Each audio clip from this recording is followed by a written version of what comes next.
తెలంగాణ రాష్ట్ర అసెంబ్లీలో ఒక ఆసక్తికర చర్చ జరిగింది. ఎందుకంటే మనం చూస్తున్నాము, తెలంగాణ రాష్ట్రంలో ప్రభుత్వం మారిన తర్వాత, కాంగ్రెస్ పార్టీ అధికారంలోకి వచ్చిన తర్వాత ప్రతి సందర్భంలోనూ జరిగే చర్చ రాష్ట్రాన్ని అప్పుల కుప్పగా మార్చారు. గత దశాబ్ద కాలం పాటు బీఆర్ఎస్ పార్టీ ఈ పాలనలో ఎక్కువ అప్పులు చేసి రాష్ట్రాన్ని అప్పుల్లో ముంచేసిందంటూ ఎప్పటికప్పుడు కాంగ్రెస్ పార్టీ కానివ్వండి, సీఎం రేవంత్ రెడ్డి గారిని మాట్లాడుతూ ఉంటారు. ఈ సందర్భంలో అసలు రాష్ట్రంలో ఏం జరుగుతుంది, తెలంగాణ రాష్ట్రం విడిపోయిన తర్వాత జరిగిన అప్పులు కానివ్వండి, గతంలో ఉమ్మడి ఆంధ్రప్రదేశ్లో ఉన్న పరిస్థితికి భిన్నంగా ఏం జరుగుతుందనే విషయంపైన మాట్లాడే ప్రయత్నం చేసే నేపథ్యంలో ఇవాళ ఏలేటి మహేశ్వర్ రెడ్డి దీనిపైన కొన్ని ఆసక్తికర కమెంట్స్ చేశారు. దాన్ని ఒకసారి మనం చూద్దాం. అంతేకాదు అధ్యక్ష, 15 నెలల్లో 1,63,000 కోట్ల అప్పు చేసి ఏ రకంగా రైజింగ్ అని చెప్పేసి మీరు చెప్పుకుంటున్నారో అది తెలియజేయాల్సినటువంటి అవసరం ఉంది అధ్యక్ష. ఏ రకంగా మంగళవారం వస్తే ఎక్కడ ఆర్బీఐ ద్వారా బాండ్ల రూపంలో ప్రభుత్వం 5,000 కోట్ల అప్పు చేయాలన్న ఆలోచన తప్ప వీళ్ళు కేవలం ఎప్పుడు మంగళవారం వస్తుందని మంగళవారం కోసం వేచి చూడేసేటువంటి ప్రభుత్వం ఏ రకంగా రైజింగ్ అవుతుందో ఒక్కసారి తెలియజేయాల్సిన అవసరం ఉందని చెప్పి తెలియజేస్తా ఉన్నాం అధ్యక్ష. అంతేకాదు అధ్యక్ష, ఈరోజు కాంగ్రెస్ సర్కార్ రోజుకి 1,715 కోట్ల అప్పు చేస్తుంది అధ్యక్ష. తలసరి అప్పు 2,27 లక్షల రూపాయలు అధ్యక్ష. మీడియా కథనాలు బట్టి ప్రస్తుత తెలంగాణ అప్పు 8,06,00,000 కోట్లు పైగా ఉంది. కాంగ్రెస్ అధికారంలోకి వచ్చి నేటికి 470 రోజులు అంటే రోజుకి 1,715 కోట్ల అప్పు చేసింది ఈ సర్కార్. గంటకు 71 కోట్ల పైగా, నిమిషానికి 1 కోటి రూపాయల పైగా అప్పు చేస్తుంది ఈ ప్రభుత్వం అని చెప్పి తెలియజేస్తా ఉన్నాను అధ్యక్ష. మీడియా కథనాలను చూసినా, అసెంబ్లీలో ఇప్పటికే ఉన్న లెక్కలు చూసినా సరే రాష్ట్రంలో అప్పుల పరిస్థితి ఎలా ఉందనే విషయంపైన ఆసక్తికర చర్చ అయితే ఖచ్చితంగా జరిగింది. ఆ సందర్భంలో ఎవరికి వాళ్ళ వర్షం వినిపించే ప్రయత్నం చేశారు. అయితే ఏలేటి మహేశ్వర్ రెడ్డి చేసిన వ్యాఖ్యల ప్రకారం ప్రతి మంగళవారం కూడా అప్పుల కోసం ఎదురు చూసే పరిస్థితి ప్రస్తుతానికి రాష్ట్రంలో ఉంది. గత బీఆర్ఎస్ ప్రభుత్వ హయాంలో కానివ్వండి, ఇప్పుడు కాంగ్రెస్ పార్టీ చేస్తుంది కూడా కేవలం అప్పులతో రాష్ట్రం నడిపించే ప్రయత్నం చేస్తున్నారు. సగటున రోజుకి 1,700 కోట్ల రూపాయల అప్పులు చేస్తే కానీ రాష్ట్రం నడవలేని పరిస్థితి ఉందంటూ తను చేసిన వ్యాఖ్య మనం ఇప్పటిదాకా విన్నాం. ఒకసారి ఇదే విషయంపైన మనం చర్చ చేపడతాం. గత 10 సంవత్సరాలు కానివ్వండి, ఇప్పుడు అధికారంలోకి వచ్చిన తర్వాత సంవత్సర కాలం తర్వాత కాంగ్రెస్ పార్టీ ఎలాంటి పరిస్థితిని ఎదుర్కొంటుంది అనే విషయంపైన, అంతేకాకుండా ఈ అప్పులకు సంబంధించిన లెక్కలు ఏవైతే ఉన్నాయో ఆ లెక్కలు నిజంగానే కరెక్ట్గా ఉన్నాయో లేదనే విషయంపైన కూడా చర్చించాల్సిన అవసరం ఉంది. మనతో పాటు స్టూడియోలో జాయిన్ అయ్యారు నర్రా విజయ్ గారు, రాజకీయ విశ్లేషకులు. అలాగే మనతో పాటు లైవ్లో జాయిన్ అయ్యారు తాడూరు శ్రీనివాస్ గారు, బీజేపీ పార్టీ నుంచి. అలాగే డాక్టర్ శివకుమార్ లాల్ గారు, కాంగ్రెస్ పార్టీ నుంచి కూడా తన మాటలు చెప్పబోతున్నారు.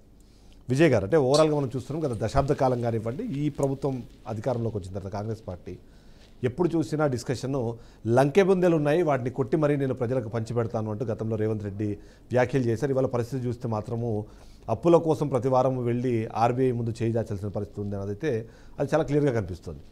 ఎలా చూడాలంటారు? గత 10 ఏళ్ల పాలన కానివ్వండి, ఇప్పుడు ఈ సంవత్సర కాలం నుంచి కాంగ్రెస్ పాలన కానివ్వండి, ఏం జరుగుతుందంటారు?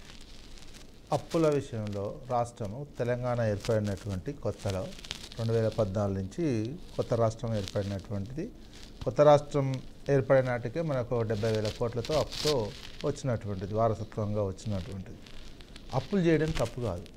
అప్పులు రాష్ట్రానికి అవసరమే.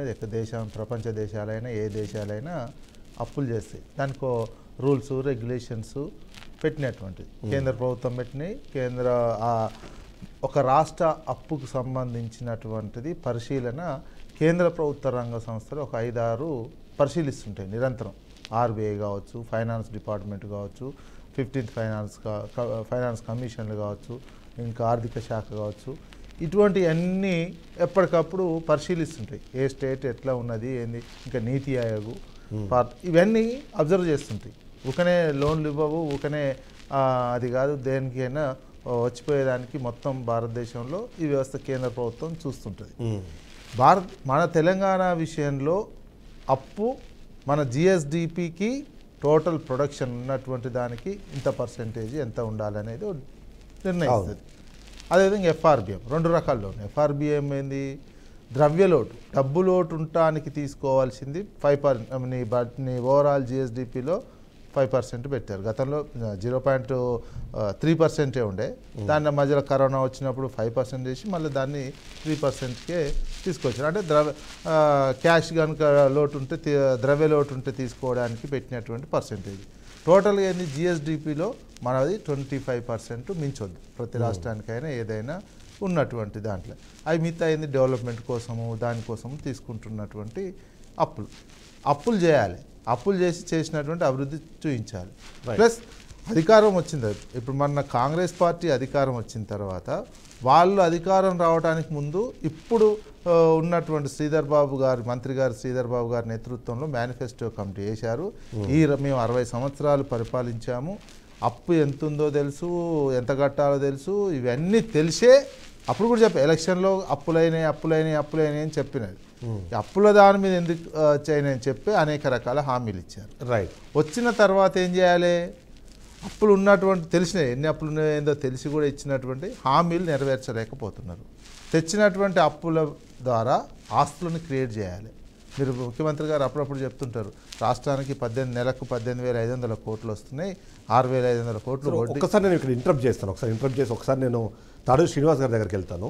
ఒకసారి వెళ్ళిన తర్వాత మళ్ళీ మీ దగ్గరకు వస్తాను. తాడూరు శ్రీనివాస్ గారు, ఓవరాల్గా మనం చూస్తున్నాము అప్పులకు సంబంధించిన లెక్కలు చెప్తున్నారు. లెక్కల్లో ఇవాళ మీ పార్టీకి సంబంధించిన ఎమ్మెల్యే చెప్పిన లెక్కలు అయితే ఖచ్చితంగా ఇవి భయంకరంగా ఉన్నాయా అని భయపడేలాగా చెప్పిన పరిస్థితి మనకు కనిపిస్తుంది. మీరు ఎలా చూస్తారు? నిజంగానే అంటే గంటకి రోజుకి ఎన్ని కోట్ల అప్పులు జరుగుతున్నాయి, ప్రతి నిమిషానికి అప్పుల కుప్ప ఎలా పెరిగిపోతుంది అన్న విషయం పైన డిస్కస్ చేసే పరిస్థితికి రాష్ట్రము దివాలా తీసిందని ఒక అనుమానం. ఎలా చూస్తారు? మీ విశ్లేషణ ఏంటి? చెక్కకు చెదలెట్లను ఆద్మీకి అప్పులు చెదల్లాంటిదే. డెఫినెట్ గా అప్పు చేసి పప్పుకోడు, లేకపోతే ఇంతకుముందు అప్పులు చేసి ఏది తలమ్మి చెప్పులు కొన్నట్టు. సో ఈ రకంగా సామెతలు ఉన్నాయి తెలంగాణలో. నేనేమంటున్నా అంటే ఇంతకుముందు మా బీఆర్ఎస్ పార్టీ సోదరులు మాట్లాడుతూ అప్పులు చేయడంలో తప్పే లేదు అన్న రాజకీయ విశ్లేషకులు వెరీ రాంగ్. ఆయన రాజకీయ విశ్లేషకులు నర్రా విజయ్ గారు లేదు, మాకు తెలుసులేండి వారు ఎవరు అనేది. నేనేమంటున్నా అంటే కంప్లీట్ బయాస్డ్ మాట్లాడినప్పుడు రాజకీయ విశ్లేషకులు కాదు కదా. ఈ రాష్ట్రం సిటిజన్ గా నేను మాట్లాడుతా ఉన్నాను.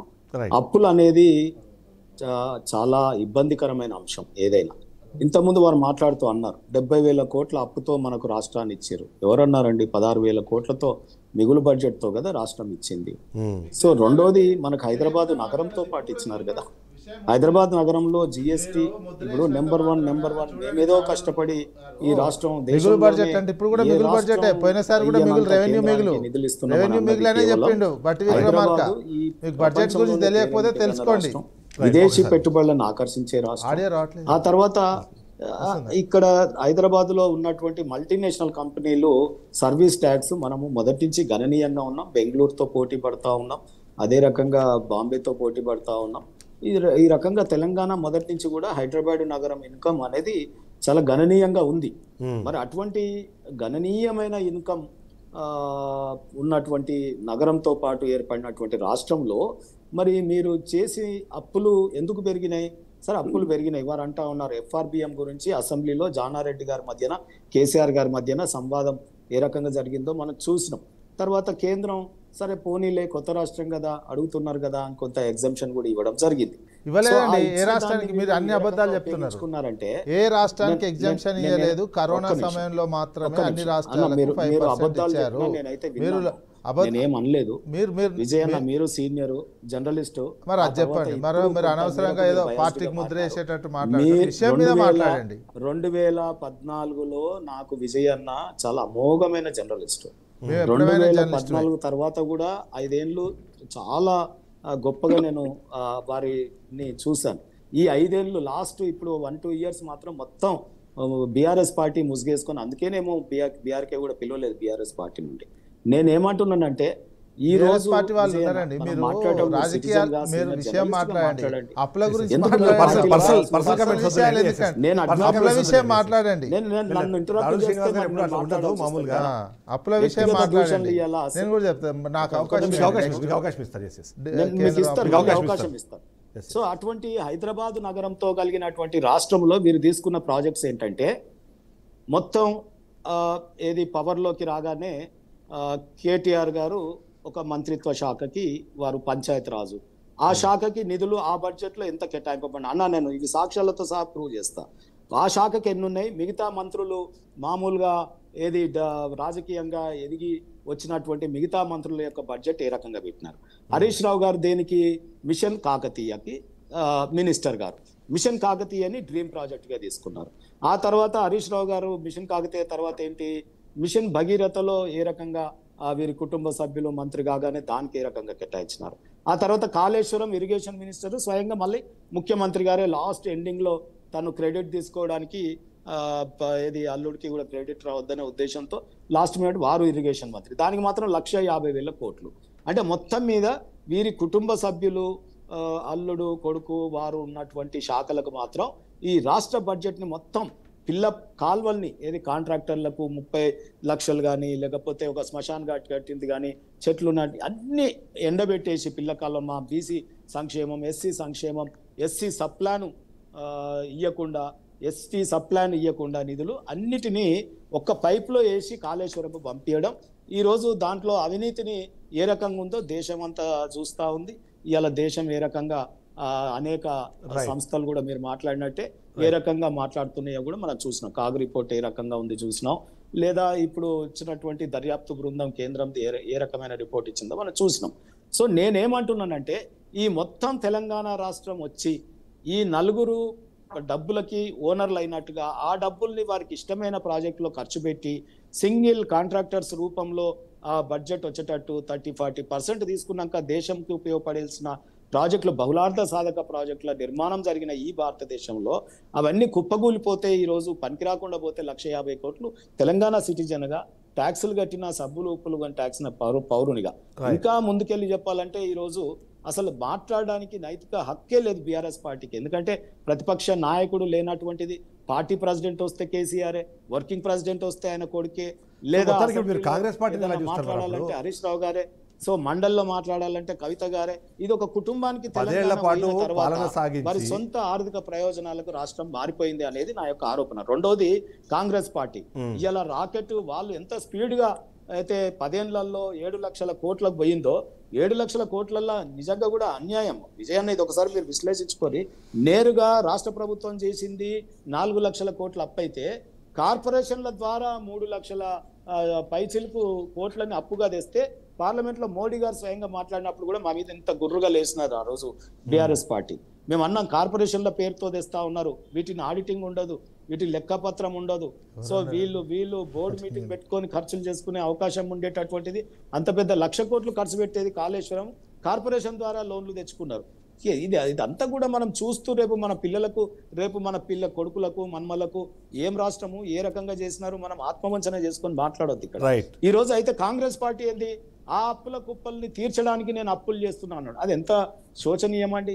నిజంగా మేము తప్పు చేశామండి, ఎన్నికల మేనిఫెస్టోలో చెప్పినాం ఈ రకంగా అప్పుల రాష్ట్రంగా ఉంది అని మాకు తెలియదు, మేము ముక్కు నేలకు రాస్తున్నాం, ప్రజలకు ఇయ్యలేకపోతున్నాం అని చెప్పి ఈ రోజు మీరు ఎగగొడితే ప్రజలకు ఈ అప్పులు కట్టడానికి సంపాదించి మేము అప్పులే కడుతున్నామని ఒక వైట్ శ్వేతపత్రం ఇస్తే అదొక లెక్క.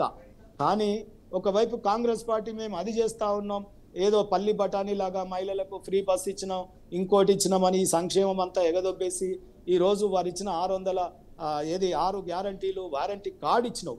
ఆ రోజు బట్టి గారు అసెంబ్లీలో ఉన్నారు కదా, మీ సీనియర్ మంత్రులు ఉత్తమ్ కుమార్ రెడ్డి గారు ఉన్నారు కదా, అప్పట్లో జానారెడ్డి గారు ఉన్నారు కదా, వీళ్ళకు బడ్జెట్ ఏ రకంగా ఉంది, రాష్ట్రంలో దివాలా తీసిందా మంచిగా ఉందా మీకు తెలియకనే ఇంత ఎక్స్పీరియన్స్ ఉన్న కాంగ్రెస్ పార్టీ తెలంగాణ ప్రజల్ని మోసం చేసిన కాంగ్రెస్ పార్టీ బీఆర్ఎస్ పార్టీ ఈ రోజు ఈ రెండు అప్పులు చేయడంలో రాకెట్ లాంచర్ లాగా మీదికి పోతా ఉన్నాయి. అందుకే మేము దీన్ని కంట్రోల్ చేయాలంటే ఈ ఆర్థిక మాంద్యం ఈ రోజు అసెంబ్లీలో అన్నారు, బుద్ధి మాంద్యం అని. ఎక్కడ దాకా పోతా ఉన్నారంటే అసలు ముఖ్యమంత్రిని అనకూడదు, ముఖ్యమంత్రి తెలంగాణ రాష్ట్రం లేదు.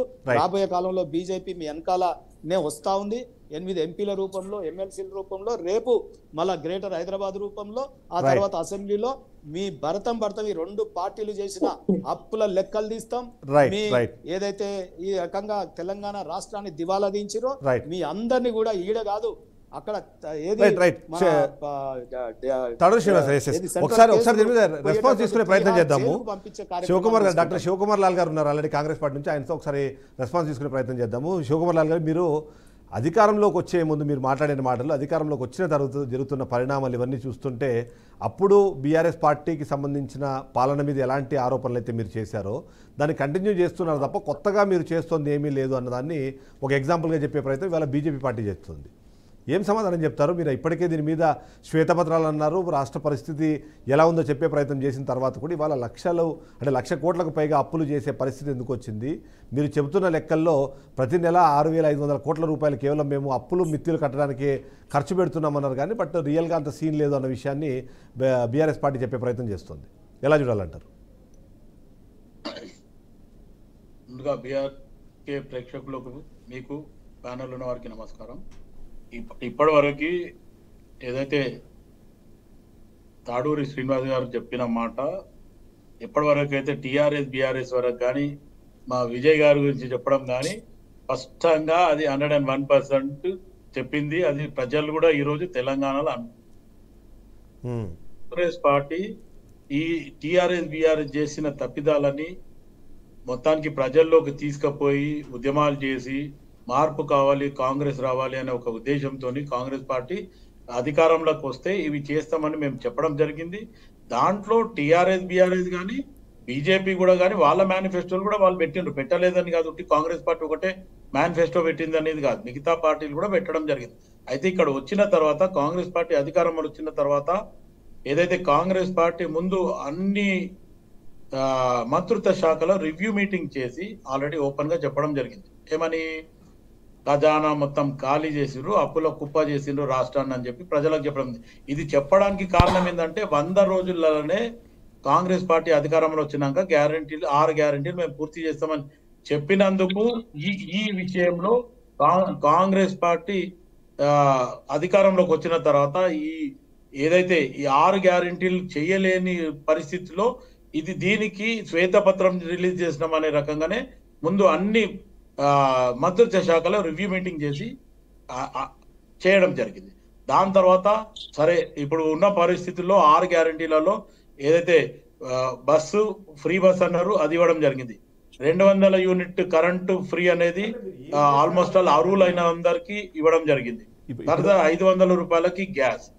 మిగతా నెక్స్ట్ వచ్చే దాంట్లో కాంగ్రెస్ పార్టీ ఇచ్చిన మెయిన్ 6 గ్యారంటీలలో ఒకటి తులం బంగారం, ఒకటి రెండోది మన ఏదైతే అంటే ఇప్పుడు నా ప్రశ్న ఏంటంటే శివకుమార్ గారు, ఇప్పుడు మీరు అధికారంలోకి వచ్చే ముందు రాబోయే కాలంలో చేస్తాము వైట్ రేషన్ కార్డు ఈ మంత్ ఎండింగ్ లో ఇవ్వడం జరుగుతుంది. దాని తర్వాత ఏప్రిల్ ఉగాది మాసం నుంచి రైతులకు సన్నబియ్యం ఇస్తామని చెప్పినాం, దానికి కూడా ఇవ్వడం జరుగుతుంది.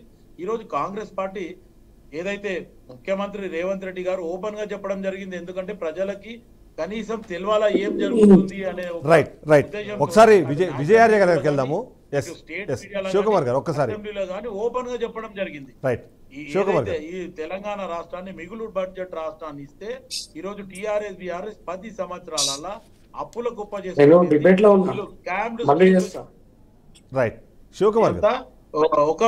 ఒక ప్రజలు పుట్టిన పిల్లోడి మీద కూడా 150,000 రూపాయలు తలకాయ మీద అప్పు చేసి పెట్టడం జరిగింది.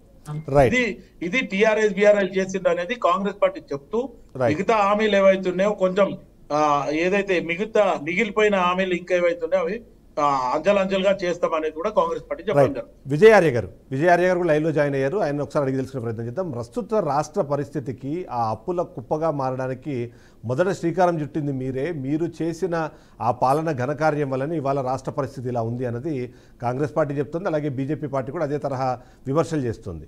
ఏంటి 10 ఏళ్ల పాటు ఏదైతే అప్పటికే అంటే ఏదైతే మిగులు బడ్జెట్ ఉన్న రాష్ట్రాన్ని మీకు ఇస్తే ఇవాళ మీరు అప్పుల కుప్పగా మార్చారు అన్నది, ఆ రోజున్న అప్పులకి దాదాపుగా 10 రెట్లు ఎక్కువ అప్పులు చేసి మీరు వెళ్ళారు, దానివల్ల ఇవాళ రాష్ట్ర పరిస్థితి ఇలా ఉంది అన్నది కాంగ్రెస్ పార్టీ డైరెక్ట్గా మీ మీద ఆరోపణలు చేస్తుంది. ఏమంటారు, ఎందుకంటారు? కాంగ్రెస్ పార్టీ పుట్టుడే భారతదేశ ప్రజల ధన మాన ప్రాణాల దోపిడీ చేయనికనే కాంగ్రెస్ పార్టీ పుట్టింది. అది ఎట్లయినా చేస్తుంది. కానీ ఇక్కడ విచిత్రం ఏంటంటే ఒక తెలంగాణ పోరాట యోధుడుగా తెలంగాణ ఉద్యమంలో పాల్గొన్న తాడూరి శ్రీనివాస్ గారు నేను పెద్దలు మరి ఎంతో కష్టపడి ఉద్యమంలో పాల్గొన్నారు. అలాంటి వ్యక్తి కూడా ఈరోజు బీఆర్ఎస్ పార్టీ కేసీఆర్ గారి పరిపాలన మీద పార్టీ మారినంత మాత్రాన ఆరోపణలు చేయడం అనేది అయితే శోచనీయమండి. పార్టీ పరంగా మాట్లాడొచ్చు, కానీ ఒక నీతి నియమము నిష్ఠతో తర్వాత తెలంగాణ పెద్ద కొడుకుగా తెలంగాణ పెద్ద కొడుకుగా రాష్ట్రాన్ని ఇంత బంగారు తెలంగాణగా మారిస్తే శ్రీనివాస్ గారు మాట్లాడడం విచిత్రమైన పరిస్థితి ఉంది. నాకైతే అసలు ఆయన నోట్ల నుండి ఈ విధంగా వింటామని కూడా అనుకోలేదు. బట్ పార్టీ కాబట్టి మాట్లాడితే మాట్లాడొచ్చు, నో ఇష్యూ. గారు నిజాలు మాట్లాడితే అట్లనే ఉంటుంది విజయ్ గారు. విజయ్ గారు నిజాలు మాట్లాడితే అట్లనే ఉంటది. ఏదైనా విషయం ఏంటంటే మనము విషయాన్ని మాట్లాడదాం ఇప్పుడు. అయితే అప్పులు ఎంత మేరకు చేయాలి అనేది చాలా ముఖ్యమైన అంశం. రాష్ట్రాలు 20% దాటకూడదు, కేంద్ర ప్రభుత్వము అనేది 40% దాటకుండా అప్పులు చేయాలనేది ఒక నియమము. ఆ నియమాన్ని ఏ పార్టీ ప్రభుత్వాలైనా కూడా దాన్ని పాటించాల్సిన అవసరం ఉన్నది ఖచ్చితంగా. అయితే ఈరోజు 192% అప్పులు కేంద్ర ప్రభుత్వాన్ని ఉన్నాయి. తాడూరు శ్రీనివాసరావు గారు చెప్పాల్సిన అవసరం ఉన్నది. మరి తాడూరు శ్రీనివాసరావు చెప్పాలా? 192% అంటే ఈ రోజు అప్పులు ఎంతంటే 190 లక్షల కోట్ల రూపాయలు కేంద్ర ప్రభుత్వం అప్పులు చేసింది. దానికి ఎవరు జవాబు ఇవ్వాలి? దానికి జవాబు చేయాలి. ఎందుకు అప్పులు చేశారు? రెండవది, ఈరోజు కేసీఆర్ గారు చేసిన ప్రతి అప్పు ఒక్కొక్క రూపాయికి లెక్క ఉన్నది. ఎందుకు అనంటే 75 సంవత్సరాల తెలంగాణ ప్రజల గోస తీర్చడానికి గాను నీటి ప్రాజెక్టులు, కాళేశ్వరం, పాలమూరు రంగారెడ్డి, సీతారామ ప్రాజెక్టు, అలాగే విద్యుత్ ప్రాజెక్టులు, భద్రాద్రి, యాదాద్రి అలాగే నగరాభివృద్ధిలో భాగంగా 27 ఓవర్ బ్రిడ్జీలు, అండర్ బ్రిడ్జీలు, అలాగే మరి మురికి నీరు శుద్ధీకరణ ప్లాంట్లు ఒక్కటి కాదు కదా. అలాగే ఇక్కడ మీరు వచ్చి చూస్తే ఫైనాన్షియల్ డిస్ట్రిక్ట్ అంటే టిఎస్ ఐపాస్ ద్వారా 25,000 ఇండస్ట్రీస్ కు మరి అనుమతులు ఇచ్చినటువంటి కేసీఆర్ గారు ఒక్క రూపాయి అవినీతి చేయకుండా ఒక తెలంగాణ పెద్ద కొడుకుగా దాన్ని అభివృద్ధి చేశాడు. అప్పులైన మాట వాస్తవం. కానీ ఈ రోజు బంగారు పళ్ళ్యాన్ని కాంగ్రెస్ పార్టీ చేతిలో పెడితే వాళ్లకు 1 రూపాయికి 10 రూపాయలు సంపాదించడానికి చేతగానందుకు గాను ఈ రోజు మళ్ళీ 1,50,000 పైసలు అప్పులు చేసిరానంటే ఈ కాంగ్రెస్ పార్టీ రేవంత్ రెడ్డి గారికి సిగ్గుచేటండి రాష్ట్రానికి. ఇది వాస్తవం. కేసీఆర్ గారు ఈ రోజు 75 ఏళ్ల గోసను చూసి ఒక పెద్ద కొడుకుగా మరి ఆయన పార్టీ పెట్టి పార్టీని రాజకీయ యుద్ధంగా మార్చి ఈ రోజు రాష్ట్రాన్ని తెచ్చి రాష్ట్రాన్ని నూతన పదంలో నడుపుతా ఉంటే కన్నుగుట్టిన భారతీయ జనతా పార్టీ, కాంగ్రెస్ పార్టీ అబద్ధాలు చెప్పి ప్రజలను మభ్యపెట్టి ఓట్లేపించుకొని ఈ రోజు 15 నెలల్లో తీసుకొచ్చిన కారణం కాంగ్రెస్ పార్టీని. అలాగే మరి చిన్న మోదీ, పెద్ద మోదీ. ఇక్కడ చిన్న మోదీ కూర్చున్నాడు, చంద్రబాబు నాయుడు గారు వెనకాల ఉన్నాడు. రేపు పొద్దుగల ఎన్డీఏ గవర్నమెంట్ తెలంగాణలో రావాలని చెప్పి ఇక్కడ కాంగ్రెస్ పార్టీని పొందబెట్టడానికే రేవంత్ రెడ్డి గారు ఇచ్చిన హామీలను నెరవేర్చట్లేదు. 420 హామీలు, 1 కాదు 2 కాదు. ఆ హామీలు నెరవేరిస్తే మళ్ళీ కాంగ్రెస్ పార్టీ పునరుజ్జీవం పొందుతుంది. కాబట్టి రెండవసారి ఎన్నికలలో అది రాకుండా వాళ్ళ చెట్టు వాళ్ళని ఆలోచన చేసి బాబు గారు కాంగ్రెస్ పార్టీని కొని ఈ రోజు ముఖ్యమంత్రిగా చేస్తే కాంగ్రెస్ పార్టీని పొందబెట్టాలి. రెండో పక్క బీఆర్ఎస్ పార్టీని పొందబెట్టాలని చెప్పి రేవంత్ రెడ్డి గారు, మోదీ గారు, చంద్రబాబు నాయుడు గారు ఆడుతున్న నాటకంలో భాగంగా ఈ రోజు మరి ఈ విధంగా మాట్లాడుతూ ఉంటే బాధేస్తుందండి. ఈ రోజు ఒక జర్నలిస్ట్ అయినటువంటి రవికుమార్ గారు, విజయ్ గారు ఆయనను పట్టుకొని ఒక మరి తెలంగాణ ఉద్యమకారుడు ఆయనను పట్టుకొని తెలంగాణ బిడ్డగా మాట్లాడుతూ విజయ్ గారు రెస్పాండ్ అవుతారు దాని మీద.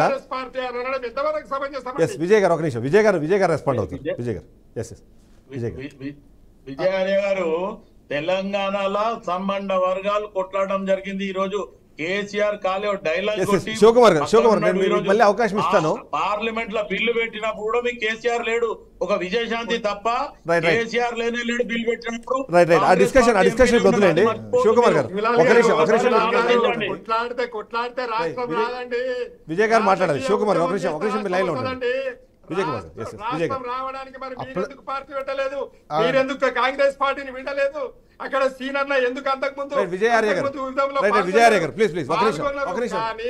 విజయ్ గారు కానీ- మాట్లాడివ్వండి. కానీ విజయ్ గారు ఒక నిమిషం. ఇక్కడ రాజకీయ ఉద్యమం చేస్తేనే కేసీఆర్ గారు పార్టీ పెడితేనే రైట్, ఇప్పుడు మన రాష్ట్రం డిస్కషన్ వచ్చింది ప్యానల్ కి కానీ మరొకసారి కాంగ్రెస్ నేను వల్ల ఒక రాలే, క్లారిటీ ఇస్తాను. Bharatiya Janata party No, no, వల్ల one రాలే, minute, వీరుల one వల్ల minute. వచ్చింది, విజయ్ తెలంగాణ గారు, ఒక పేదవుల నిమిషం, వల్ల ఒక వచ్చింది, నిమిషం. నేను క్లారిటీ ఇస్తాను ప్రాణ విషయము. త్యాగం వల్ల వచ్చింది. విజయ్ గారు. కాంగ్రెస్ పార్టీ సోనియా గాంధీ విజయ్ గారు ఇప్పుడు తెలంగాణ మళ్ళీ రాష్ట్ర ఇందిరా సాధన మహారాజా కానివ్వండి, అది కాదు మన తెలంగాణ టాపిక్. ఉద్యమకారులు మన టాపిక్ సంపూర్ణ తెలంగాణ రేవాణి రాష్ట్ర సాకారం జరిగిన తర్వాత వచ్చిన అప్పులు కానివ్వండి, అప్పులు చేసినందుకు కారణాలు కానివ్వండి, నిజంగానే ఆ అప్పుల రూపేణా వచ్చిన డబ్బులు ఇవాళ నిజంగా రాష్ట్ర అభివృద్ధికి పనికొచ్చాయి లేదనే విషయపై మనం డిస్కస్ చేస్తున్నాం. కాబట్టి దయచేసి ఎవరు పాత విషయాలు మాట్లాడొద్దండి. కేవలం అప్పుల ద్వారా వచ్చిన డబ్బులు, దాని ద్వారా జరిగిన అభివృద్ధి, లేదా మీరు చెప్తున్నట్టుగా లేకపోతే ఎవరు వేరే వాళ్ళు ఆరోపిస్తున్నట్టుగా దాంట్లో ఏమైనా స్కామ్లు ఉన్నాయా, వీటికి మాత్రమే కన్ఫైన్ అవుదాము. వేరే టాపిక్స్ వద్దు. ఎస్ విజయ్ గారు. అప్పులకు సంబంధించి ఇక పార్టీలు పూటకో పార్టీ మారేటోళ్ళు వ్యక్తిగతంగా ఆరోపణలు ఏవైనా చేయొచ్చు. జర్నలిస్ట్గా మేము ప్రభుత్వాలు, రెండు ప్రభుత్వాలు, కాంగ్రెస్ అయినా బీజేపీ అయినా ప్రభుత్వాల్లో ఉన్నాయి, ప్రభుత్వాలు ఉన్నటువంటి జర్నలిస్టులను ప్రశ్నిస్తుంటాం. పూటకో పార్టీ మారేటోళ్ళు అట్నే మాట్లాడుతుంటారు. అప్పులకు సంబంధించి అప్పులకు సంబంధించినటువంటిది మీరు వాళ్ళు తెలియక అప్పులే రాలేదు, మిగులున్నది, రెవెన్యూ మిగులుందనే ఇప్పుడు కూడా మొన్న కూడా చెప్పిండు. 5,000 కోట్ల మిగిలిపోయిన బడ్జెట్లో 5,000 కోట్ల మిగులుందని బట్టి విక్రమార్క గారు కూడా చెప్పారు. రెవెన్యూ మిగులు వేరు, అసలు మిగులు వేరు. అప్పుడు మనకు అప్పులే లేవంటున్నాం. ఉమ్మడి ఆంధ్రప్రదేశ్ నుంచి విభజన జరిగినప్పుడు మనకు 72,000 కోట్ల అప్పుతోనే వచ్చినటువంటి అంశము. ప్లస్ జిఎస్డిపి అంటే ఏంది? ప్రతి గ్రామం నుంచి మన తెలంగాణలో ఉన్న ప్రతి చిన్న పల్లె కానించి హైదరాబాద్ వరకు ప్రొడక్షన్ ఎంత ఉంది అనేది. అప్పుడు 4.5 లక్షల కోట్ల వాల్యూ, మొత్తం వాల్యూ చిన్న గ్రామ పంచాయతీ కానించి హైదరాబాద్ వరకు ఉన్నటువంటి ప్రొడక్షన్. అప్పుడు అప్పులు 1,50,000-2 లక్షల కోట్ల ఉన్నటువంటి 72,000 కోట్లతో పాటు. ఇప్పుడేంది? ఇప్పుడు 16.5 లక్షల కోట్లు ఇవాళ పెట్టింది జిఎస్టిపి. తెలంగాణ కెపాసిటీ పల్లె కానించి హైదరాబాద్ వరకు ఉన్నటువంటి కెపాసిటీ 16.5 లక్షల కోట్లు. నీకున్న ప్రొడక్షన్ అప్ ఎంత? బడ్జెట్కి సంబంధించిన 4,22,000 కోట్లు. ఇక మిగతా కార్పొరేషన్లు తీసుకునే గామి అనేది దానికి సంబంధం లేదు. ఒకవేళ అట్లా చూసుకున్నా 7 లక్షల కోట్ల చిల్లర ఉన్నది. నీ ఆస్తి 16.5 లక్షల కోట్లు అయినప్పుడు అప్పు నీకు 7.5 లక్షలు అనేది పెద్ద విషయమే కాదు.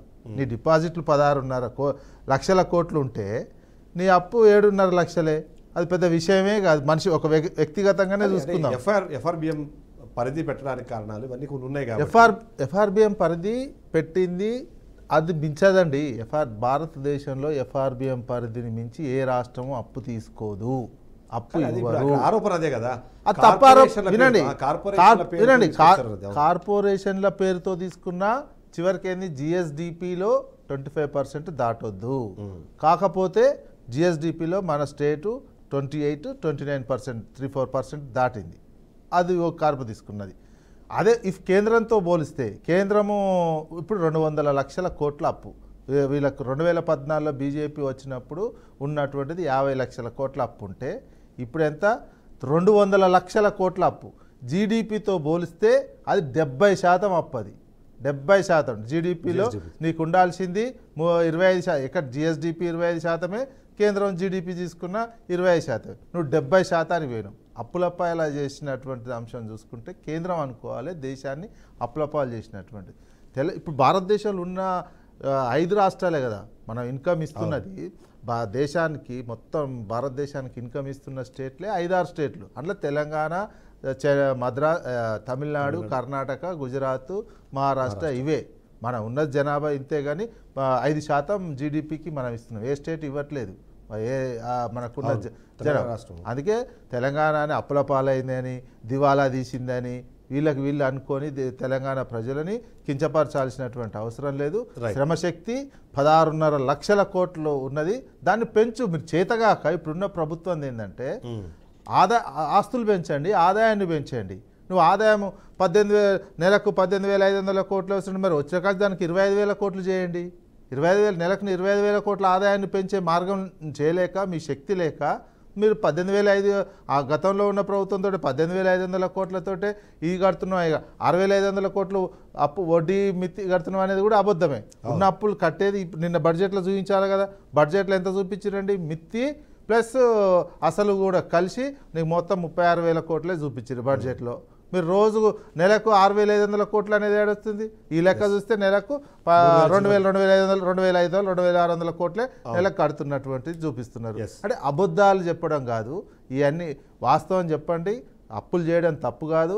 నీకున్న దివాలా తీసిందని చెప్పుకొని మీకు చేతగాక ఆదాయం పెంచలేక దివాలా తీసిందని చెప్తున్నారు. నీ చేతిలో 16.5 లక్షల కోట్లు ఆస్తుందని పెట్టుకున్నాక 7 లక్షల కోట్లు నీకు అప్పు, అది లెక్క, అది లెక్కే కాదు.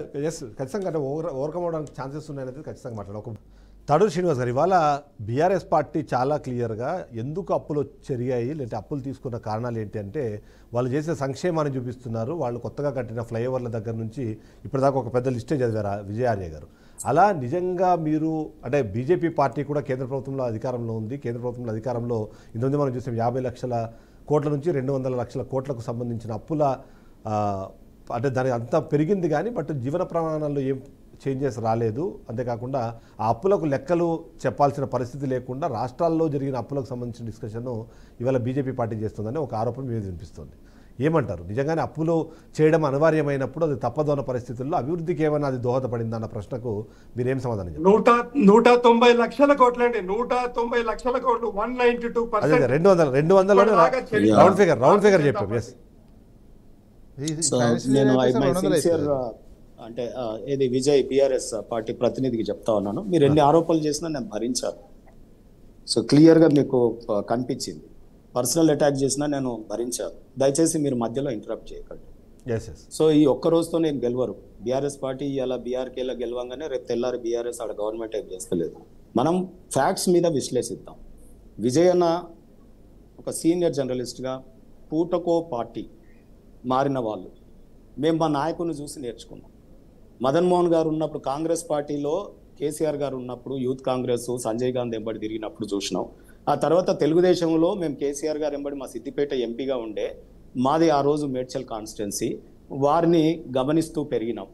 ఆ తర్వాత తెలుగుదేశం పార్టీ నుండి ఒక ఓన్గా పార్టీ పెట్టుకొని వారి భావజాలం తగ్గట్టు ఒక అంటే ఆ రోజు ఉన్నటువంటి ఏదైతే నిర్ణయం తీసుకున్నాడో పార్టీ మారడమో, అది మంత్రి పదవులు రానందుక, తెలంగాణ కోసమా, అనేక పర్సెప్షన్స్ ఉన్నాయి.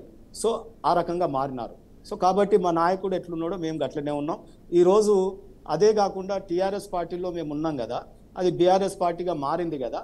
పార్టీ పేరునే పూటకోసారి మార్చినప్పుడు ఆ రెండోది ఆ పూటకో పార్టీ మారినటువంటి వాళ్ళని తీసుకొని మంత్రి పదవులు ఇచ్చినప్పుడు ఆ పూటకో పార్టీ మారిన మంత్రి పదవులు వచ్చి మా మీద, ఉద్యమకారుల మీద ఉక్కు పాదం మోపి మా యొక్క ఇజ్జతు ఇవ్వకుండా, మాకు ఆత్మగౌరవ పోరాటంలో పాల్గొన్న మాకు వారి ఇళ్ల పొంటి తిరిగి ఎమ్మెల్యేలని, కార్పొరేటర్లని ఇష్టం ఉన్నట్టు తీసుకొని ఇచ్చినటువంటి పార్టీలో మేము ఉన్నాము నాయన విజయ్ గారు. ఇవాళ జర్నలిస్టులు కూడా పూటకో పార్టీ మారుతా ఉంటారు ఛానళ్లలో. మీలాంటి వాళ్ళు కూడా ఈరోజు ఈ విశ్లేషణలో వన్ సైడ్ బయాస్డ్గా ఉంది. మీరు 3 పార్టీలని బేరీ చేస్తూ మాట్లాడాల్సినటువంటి లక్షణం కలగాలి కదా విశ్లేషకులకి. ఆ లక్షణాన్ని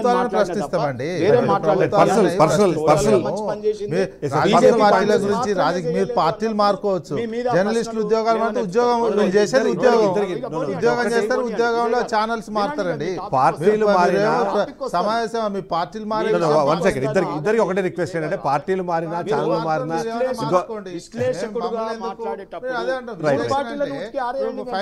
నేను ఫైనాన్స్ తప్ప వేరే విషయాలు మాట్లాడలే కదా. ఫైనాన్స్ విషయాలే మాట్లాడినాము. మీరే పర్సనల్ గా మాట్లాడారు. మీరు పర్సనల్ గా మాట్లాడి పర్సనల్ గా మీరు అనిపించుకున్నారు తప్ప మీరు పర్సనల్ గా మీరు మాట్లాడలేదు. ఫస్ట్ టైం పర్సనల్ గా ఫైనాన్స్ విషయం సో మీరు క్లారిటీ ఇచ్చారు విజయ్ గారు ఒక నిమిషం. మీరు క్లారిటీ ఇచ్చారు దానికి సంబంధించి. శ్రీనివాస్ గారు మీరు క్లారిటీ ఇచ్చారు. సో మనం దాన్ని ఇక్కడ ఆపేసి దాన్ని అంటే మన డిస్కషన్లోకి వెళ్ళాం. ఎందుకంటే మీరు కూడా క్లారిటీ ఇవ్వాలనుకున్నారు. నేను అందుకే మిమ్మల్ని మధ్యలో ఇంటరప్ట్ చేయలేదు. ప్లీజ్ టాపిక్ లోకి వెళ్దాం. ఈ టైం తీసుకునే వాళ్ళమే కాదు. రెండోది, ఇక వీరు మాట్లాడుతున్నప్పుడు విజయ్ ఆర్య గారు మాట్లాడినారు. అవును, పార్టీ నిర్మాణంలో ఆ రోజు కేసీఆర్ కుటుంబంకి ఏముండనో దగ్గర నుండి చూసిన వాడిని. నేను కూడా నాకు ఆస్తులు ఏముండనో, నేను ఎవరినో, నేను ఒక ఎంపీసీ. కంక్లూడ్ చేయండి ప్లీజ్. 600 కంక్లూడ్ చేయండి ప్లీజ్. నేనున్నా. ఇవాళ టీ న్యూస్ షేర్లు కొన్న దాంట్లో నేనున్నా. మెంబర్షిప్ డ్రైవ్ లో టార్గెట్ శ్రీనివాస్ గారు చిన్న రిక్వెస్ట్. దాంట్లో టికెట్లు కొని కట్టిన మీకు తెలియని చాలా ఉన్నాయి ఇంకా ఇవి కాకుండా శ్రీనివాస్ గారు, శ్రీనివాస్ గారు, ఒక చిన్న రిక్వెస్ట్. రేపు నీ బతుకు అంతే అయితే TRS పార్టీలో అప్పుల గురించి చెప్పండి సార్. శ్రీనివాస్ గారు, శ్రీనివాస్ గారు, శ్రీనివాస్ గారు, కొద్దిగా డిస్కషన్ డివైడ్ అయిపోతుంది. Please it's request. ఇవే వస్తాయి. తెలంగాణకు శ్రీనివాస్ గారు, ఇష్యూని డైవర్ట్ చేయడం. శ్రీనివాస్ గారు, అంటే మీ అధికార పార్టీలు ఇవే చేస్తున్నాయి. శ్రీనివాస్ గారు, శ్రీనివాస్ గారు, అంటే మీ నిబద్ధతను లేకపోతే ఇంకో దాన్ని ఎవరు ప్రశ్నించట్లేదు. కేవలం శ్రీనివాస్ గారు, శ్రీనివాస్ గారు, మనం దీని ఇక్కడికి ఆపేద్దాం. మనం ఎక్స్ప్లెనేషన్ ఇచ్చాను, అవకాశం ఇచ్చాను. మనం ఇప్పుడు ఈ 190 లక్షల కోట్లకు సంబంధించిన డిస్కషన్ కూడా మనం చేయాల్సిన అవసరం ఉంది. ఒక్క నిమిషం తాడు శ్రీనివాస్ గారు, తాడు శ్రీనివాస్ పేరు తీసుకొని మాట్లాడినందుకు నేను చెప్పాల్సి వచ్చింది. Yes, ఇంకా yes, చాలా yes. ఉన్నాయి. మీరు కంక్లూడ్ చేశారు దాన్ని. 190 లక్షల కోట్ల అప్పు, 190 లక్షల కోట్ల అప్పు వర్సెస్ దేశంలోని ప్రజలకు సంబంధించిన జీవన ప్రమాణాలు ఏమైనా పెరిగాయా? చిదంబరం గారు, తెలంగాణ చిదంబరం గారు, Yes, నేను yes, ఒకటే yes. చెప్తా ఉన్నాను. Yes, yes. వారు అన్నారు కార్పొరేషన్ల అప్పుల మీద కూడా నియంత్రణ ఉంటది. ఉండదు సార్. కార్పొరేషన్ కు సొంత ఆస్తులు కూడా లేనటువంటి కొత్తగా క్రియేట్ చేసిన కార్పొరేషన్ కు అప్పులు తెచ్చిండు. నాది కూడా కంపెనీ యాక్టే, ఎంబీసీ కార్పొరేషన్ తెలుసా మీకేమన్నా? సో నేను I'm part of government, I'm in the government. KCR గారి దగ్గర ఉన్నాను. ఏ రకంగా చేసినారు అనేది. రెండోది నేను చెప్తా ఉన్నాను, కార్పొరేషన్లు వారు ఏ రకంగా స్థాపించినారు, వాటి ద్వారా ఏ రకంగా అప్పులు తెచ్చినారు. రోడ్డు మీద ఉండే సబ్ స్టేషన్లను కూడా కుదవబెట్టుకొని అప్పులు తెచ్చిరు సార్. తీయమంటారా? ఆస్తులు క్రియేట్ చేయండి. మీరు అసలు కేంద్రం గురించి చెప్పండి సార్. అప్పు చేసి 16.5 లక్షల కోట్ల ఆస్తి ఎట్లయింది? మీరు అఫిడవిట్లు చూడండి. చిదంబరం నాకు గారు, అర్థం కాదు. ఇక్కడ పాయింట్ ఏంటంటే ఇప్పుడు అప్పు చేసి అఫిడవిట్లు చూడండి. అప్పు చేసి మీరు అన్నట్టే 8 లక్షల అంటే ఇక్కడ కోట్లు వ్యక్తిగత 7 లక్షల కోట్లు అప్పు చేసిర్రు. ఆస్తులు ఎంత? 16.5 లక్షల కోట్ల ఆస్తి క్రియేట్ అయింది కదా. సో ఇక్కడ పాయింట్ లేకపోతే ఎట్లా? మీరు అన్నప్పుడు నేను ఎంత నిర్భయంగా ఉన్నాను.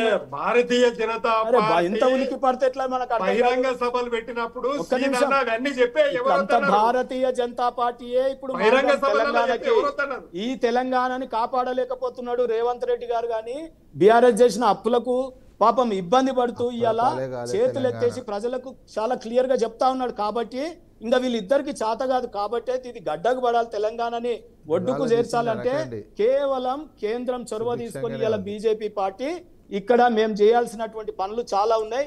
ఇలా కాంగ్రెస్ పార్టీ ప్రభుత్వం అయినా ఇవాళ మేము రైల్వేల నిర్మాణం, నేషనల్ హైవేల నిర్మాణం, వారికి కొంత మేరకు ఆ జీతాలు ఇవ్వాలంటే అప్పుల వెసులుబాటు కానీ, ఇవాళ రేషన్ బియ్యంలో కానీ, ఉపాధి హామీ కూలీ పథకం కానీ ఇటువంటివన్నీ కూడా సహకరిస్తా ఉన్నాం.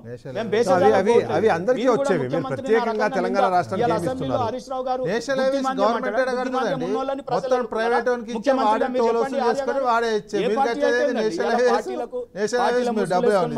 అవసరం ఏమున్నది? ఏం ఇష్టం ఉన్నట్ట మీ రాజ్యం ఏం మాట్లాడుతున్నారు? మోడీ, పెద్ద మోడీ వచ్చినా బోడీ వచ్చినా చూపిస్తాం. రాష్ట్రంలో కేంద్రంలో సర్కార్ వచ్చిన తర్వాత బీఆర్ఎస్ వాళ్ళని करते हम करते जरूर तिहाड़ जेल जाते आप दिल्ली गए ना आप दिल्ली कन्याकुमारी से कश्मीर तक है करप्शन आपका రైట్. इधर नहीं है ఇక్కడ ఒకసారి అసలు తెలంగాణ రాష్ట్ర అప్పులకు సంబంధించి మనం డిస్కస్ చేద్దాము. ఎస్ శివకుమార్ గారు ఇక్కడ అందరూ వినిపించే ప్రశ్న కానివ్వండి, మీరు చెప్పాల్సిన సమాధానం ఏంటంటే, గతంలో బీఆర్ఎస్ పార్టీ ఒకవేళ అప్పులు చేసినా అప్పుల ద్వారా ఆస్తులని క్రియేట్ చేశారు. తద్వారా ఏదైతే జిఎస్డిపి ఉందో దానికి సంబంధించిన ఎదుగుదల పెరుగుదల అన్నది కనిపించింది. కానీ తెలంగాణ రాష్ట్రంలో కాంగ్రెస్ పార్టీ వచ్చిన తర్వాత ఆ అప్పుల పేరు చెప్పుకొని మీరు మరొకసారి అప్పులు చేస్తున్నారు. సంక్షేమ పథకాలు ఇవ్వడంలో మీరు వెనకబడ్డారు. కొత్తగా అభివృద్ధికి సంబంధించిన ఎలాంటి స్టెప్స్ ముందుకు పడట్లేదు అన్నది ఒక పాయింట్ చెప్పే ప్రయత్నం చేస్తున్నారు. మీరు అన్నట్టుగా 6,500 కోట్లు నెలకు ఒకసారి మీరు కట్టాలనుకుంటే దాని లెక్క చూస్తే దాదాపుగా అంటే ఆ లెక్కకి ఇవాళ మీరు మొన్న బడ్జెట్లో ఇచ్చిన కేటాయింపులకి సంబంధం లేదు. అది 3,000 కోట్లకు మించి వడ్డీ కానివ్వండి, మిత్తి కానివ్వండి, అసలు కానీ కట్టే పరిస్థితి ఉండదు అన్నది ఒక విశ్లేషణ వినిపిస్తుంది. సో ఓవరాల్గా బడ్జెట్లో లెక్కిచ్చారా? నిజంగా అప్పుల పేరుతో జనాలను భయపెట్టి మీరు ఏం చేయట్లేదా, లేదా కొత్తగా తెస్తున్న అప్పులకు సంబంధించిన డబ్బులు ఎక్కడికి పోతున్నాయి? ఈ ప్రశ్న సమాధానం చెప్తే మీరు కంక్లూషన్కి వెళ్ళిపోదాం ప్లీజ్. ఇప్పుడు మొత్తం చిదంబరం గారు ఈడ మొత్తం జరిగే డిబేట్ ఒకలాగా ఉంటే దాన్ని తప్పుదోవ తీసుకుపోవడానికి ఇద్దరు టీఆర్ఎస్ నాయకులు మొత్తం డైవర్ట్ చేస్తున్నారు. ఒకటి ఏంటంటే ఈ రోజు పార్టీలు మారిండ్రు అనేది ఓ వ్యక్తిగతంగా ఆయన ఈ రోజు కాంగ్రెస్ పార్టీలో 1983 నుండి యూత్ కాంగ్రెస్ అప్పటి నుంచి ఇప్పటి వరకు పార్టీ మారకుండా సొంత పార్టీలో అదే పార్టీలో ఎంతో మంది ముఖ్యమంత్రులు కేసీఆర్ కి కూడా లైఫ్ ఇచ్చింది కాంగ్రెస్ పార్టీ. ఇది మరిచిపోయి వాళ్ళు మాట్లాడుతున్నారు. ఒక్కసారి ఈ రోజు తెలంగాణ ఇచ్చినప్పుడు కూడా ఇదే కేసీఆర్ కుటుంబం మొత్తం పోయి సోనియా గాంధీ గారి కాళ్ళ మీద పడింది. మర్చిపోయి మాట్లాడుతున్నారు. ఈ రోజు ఒక్క నిమిషం అండి, తెలంగాణ బిల్లు పెట్టినప్పుడు అటు ముగ్గురు తల్లులు ఆడ ఉండి బిల్లు పాస్ చేసిండ్రు. ఈ రోజు అది కూడా మర్చిపోయిన వాళ్ళు. శివకుమార్ ఒక రిక్వెస్ట్ నా రిక్వెస్ట్ ఏంటంటే డిస్కషన్ డిబేట్ అవుతుంది, మీరా కుమార్ గారు ఉంటే డిస్కషన్ డిబేట్ అవుతుంది. ప్లీజ్ నా రిక్వెస్ట్ ఏంటంటే మీరు చేసిన 153,000 కోట్ల అప్పులు కానివ్వండి, గతంలో బీఆర్ఎస్ పార్టీ చేసిన మీరు చెప్తున్న అప్పులకు కానివ్వండి, తద్వారా రాష్ట్రానికి ఏం జరిగింది అన్న విషయం పైన మనం డిస్కస్ చేద్దాం. పార్టీ అధికారంలోకి వచ్చి 15 మాసాలు అవుతుంది. వీళ్ళు 10 సంవత్సరాలల్లా వీళ్ళు పెట్టిన స్కీమ్ లేంది, వీళ్ళు పెట్టిన స్కామ్ లేంది అది ముందు చెప్పారు. ఈ రోజు దళిత ముఖ్యమంత్రి అన్నాడు, దళితులకు 3 ఎకరాలు అన్నాడు. 150,000 కోట్లకు పైగా మీరు చేసిన అప్పులు కూడా చెప్పాలి కదా. ఇవన్నీ అడుగుతాము. మీరు చేసిన అప్పుల ద్వారా కాంగ్రెస్ పార్టీ నడపాలి కదా. అది కాంగ్రెస్ పార్టీ చెప్తుంది ముఖ్యమంత్రి ఓపెన్ గా. ఇంత అప్పు చేసినందుకు ఇంత కట్టడం జరుగుతుంది, ఇంత బడ్జెట్ ఉంది, బడ్జెట్ ఇంత ఉంటే అనుకున్న స్కీమ్ జరిగింది. 17,000 కోట్లు ఓన్లీ వడ్డీ, సంవత్సరం మొత్తం కట్టిన వడ్డీ 17,000 కోట్లు. 16,000 కోట్లను చూపించారు, మొత్తం 36,000 కోట్లు చూపించారు.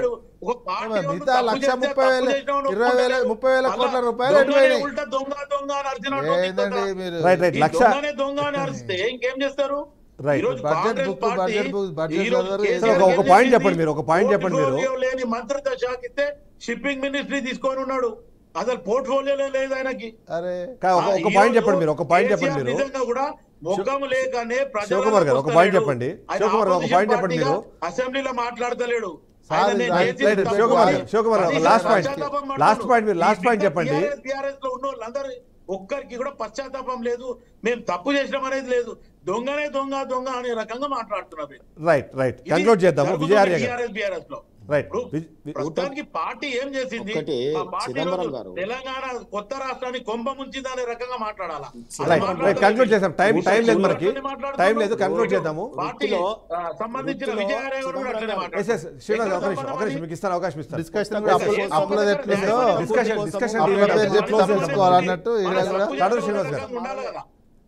కూటకూళ్ళ కోసం ఫ్రీగా ఇంట్లో కూర్చొని ఫామ్ హౌస్ లో వర్క్ ఫ్రమ్ హోమ్ చేసుకుంటా జీతాలు తీసుకుంటున్నాడు.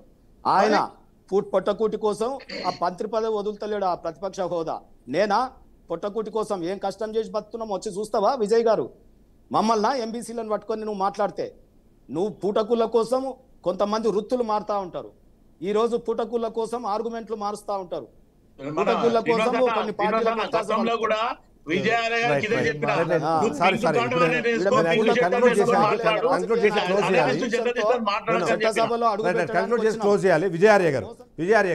పార్టీ అది. లాస్ట్ పాయింట్ కంక్లూడ్ చేద్దాము. మిమ్మల్ని ఏమంటాం వ్యక్తిగతంగా విజయార్య గారు కంక్లూడ్ చేయండి. విజయ్ గారు వ్యక్తిగతంగా మాట్లాడదాం. సబ్జెక్ట్ మీరు లాస్ట్ మీరు కంక్లూడ్ చేయండి ఒకసారి. విజయార్య గారు రైట్, మీరు కంక్లూడ్ చేయండి ప్లీజ్. ఇప్పుడు వ్యక్తిగతంగా అనడానికి ఎట్టి పరిస్థితుల్లో నేను అలౌ చేయను. అది కన్క్లూజన్ ఇవ్వడానికి క్లారిటీ ఇవ్వడానికి అవకాశం ఇచ్చాను. కానీ నా బాధ ఏంటంటే ఇవాళ నేను చేయాలనుకున్న సబ్జెక్టు లేదా డిస్కషన్ ఏంటంటే అప్పుల ద్వారా ఏమైనా ప్రజలకి లాభం వచ్చిందా, లేకపోతే దాని ద్వారా ఏమైనా కొత్తగా ఏమైనా సంపద సృష్టి కానివ్వండి, లేకపోతే ఆస్తుల సృష్టి కానీ జరిగిందా అని ఒకటి డిస్కస్ చేద్దాం అనుకున్నాం. కానీ బట్ ఓకే, అది కంప్లీట్ అవ్వలేదు. హౌఎవర్ విజయార్య గారు చిదంబరం గారు Yes, yes, yes. ఈ రోజు విజయార్య గారు, please. టిఆర్ఎస్ చేసిన అప్పులతోనే ఈ రోజు తెలంగాణ రాష్ట్రం అని 29వ రాష్ట్రం ఈ రోజు అప్పుల పాలైంది. ఈ రోజు Right. ఒక్కొక్కరి తల పైన 1,50,000 రూపాయలు చేసిన పాపము టిఆర్ఎస్ బిఆర్ఎస్ దే KCR right right right Shivakumar గారు, టైం ఎక్స్టెండ్ అవుతున్నాము, టైం ఎక్స్టెండ్ అవుతుంది. ఒకసారి విజయార్య గారు మాట్లాడి కంక్లూడ్ చేద్దాం please. Srinivasarao Yes, yes, Vijayarya గారు, మీరు మాట్లాడండి. చిదంబరం గారు విజయార్య గారు మాట్లాడండి ప్లీజ్. రెడ్డి గారు కూడా చెప్పడం జరిగింది. చిదంబరం గారు ఇదే అవకాశం కేటీఆర్ కు ఇవ్వాలండి మాకు. ఏమన్నాడు, మీ అమ్మని పోయి అడుగు పెట్రోల్ ఎవడు ఓపించిండు అని అడిగాడు మా రేవంత్ రెడ్డి గారు. సార్ బుద్ధి సార్ లేకుండా ఏదో శివకుమార్ గారు, ఒకటి శివకుమార్ గారు, ఒక మాట్లాడదు. రిక్వెస్ట్ కొంచెం టైం వినయంతోని ఎక్స్టెండ్ అవుతున్నాము. విద్య ఉన్నది, ఎన్నికలప్పుడు తెలివితోని ఇవన్నీ తెలుసుగా సార్, మాట్లాడాలా. ఎన్నికలప్పుడే అన్నారు మీరు కేటీఆర్ కి మేము డైరెక్ట్ ఇవన్నీ గా తెలుసు, సవాల్ చేసిండు గొప్పగా మా రేవంత్ రెడ్డి. చేస్తామని. ఇప్పుడు మీ అప్పుడే అమ్మని అడుగు అడిగినట్టు పో, ఇప్పుడు మీ ఎట్లా? అయ్యా పెట్రోల్ ఎవడు ఓపించిండు ఆయన అని అప్పులు అనేది కావాలి. తెలంగాణ రాష్ట్రం అప్పులు రైట్, విజయార్య గారు. రాలేదండి. విజయార్య గారు. ఓకే, తెలంగాణ సమాజాన్ని కించపరుస్తున్నారు. 16 లక్ష సార్ శివకుమార్ గారు, శివకుమార్ గారు, ఒక నిమిషం, ఒక నిమిషం, ఒక నిమిషం. విజయార్య గారు పాయింట్ మాట్లాడిస్తే క్లోజ్ చేసేద్దాము. విజయార్య గారు, yes, yes. విజయార్య గారు, yes. క్లోజ్ చేయండి ప్లీజ్, కంక్లూడ్ చేయండి. ఎస్ సో సోదరులు మిత్రులు అందరూ కూడా దయచేసి ఏమన్నా ఒకవేళ ఒకరి పార్టీ పరంగా ఒకరు మాట్లాడుతూ ఉంటే ఏదైనా అటు ఇటు ఉంటే వ్యక్తిగత కొద్దిగా ఎందుకు మనం విజయ్? వ్యక్తిగత చదువుకోవడం ఆర్గ్యుమెంట్ చాలా ఎందుకు మంచిది. చెప్పు? మనం పార్టీ ఆర్గ్యుమెంట్ చేయాలి కానీ వ్యక్తిగతం ఎందుకు? Yes, yes, విజయ్ exactly, పైకి రావాలని exactly. కోరుకుంటాం. ఒకవేళ మీరు అట్లా కూడా ఉంటే, పైకి రావాలని అట్లా ఒకవేళ కోరుకోవాలి. మానసికంగా రాజకీయాలు. ఏమైనా హట్ అయితే మాత్రం అది క్షమించాలి. అయితే ఇప్పుడు అసలు విషయం మాట్లాడదాం. సరే, కేసీఆర్ Last గారు point, కేసీఆర్ time లేదు, గారు 1 minute లో ఖాళీ close చేసి చేయండి, పక్కకి please. పెడదాం. తెలంగాణ రాష్ట్రం కోసం సబ్జెక్ట్ మాట్లాడదాం. Yes. ఈ రోజు కేసీఆర్ గారి బీఆర్ఎస్ ప్రభుత్వం చేసినటువంటి అప్పులు ఎంత అంటే నికర అప్పులు 2,83,452 కోట్లు మాత్రమే. కానీ కాంగ్రెస్ పార్టీ అలాగే మళ్ళీ కార్పొరేషన్లు అప్పు ఎంత చేసిందంటే 1,30,934 కోట్లు. అది నాబార్డు నుండి వచ్చిన, అంటే ఇవి గ్యారంటీ, ప్రభుత్వం గ్యారంటీ ఇచ్చినటువంటి. అలాగే నాబార్డు నుండి 19,433 కోట్లు అండి. మొత్తం కలిపితే 4,33,817 కోట్లు మాత్రమే ఉంటే ఈ రోజు కాంగ్రెస్ పార్టీ ఏది శ్వేతపత్రం విడుదల చేస్తుంది, బద్నాం చేస్తుంది ప్రజల ముందల. మేము చేసిన అప్పులకు లెక్కలు ఉన్నాయి.